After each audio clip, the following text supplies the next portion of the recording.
Hello, good morning, good morning. Nakamalengke ako dahil birthday ng aking papa. Dahil birthday aking papa ngayon ay pinagandaan ko lang siya muna ng manok at baboy. Yan. Prito muna ako lang guys. Yan, prito muna ako ng manok. Yan, prito kasi ako ng manok guys. Yan. Babaan ko lang guys. Yan. Prito kasi ako ng manok. Dahil birthday ng aking papa. Ngayong October 29 no. Birthday ng aking papa.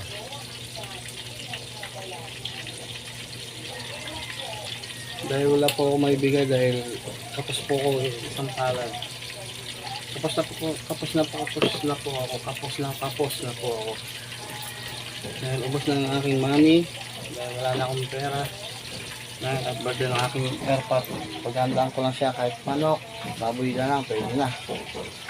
Ayan, birthday ng aking papa ngayon, October 29. Hello sa mga kapwa kong welder dyan.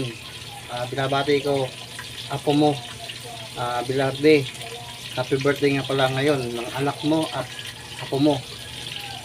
Ito lang handa ko, birthday ng aking airpot. Salamat guys, salamat. Dagang salamat una, nagpapasalamat agad. Good morning sa lahat dyan. Ito na ang aking handa lang ng birthday ng aking papa. Walang hayahandog ko dahil wala akong may bigay. Nakabili lang akong dalawang tasty tinapa. Yan ang nabili ko. Tapos manok baboy na lang. Yan guys. Thank you guys.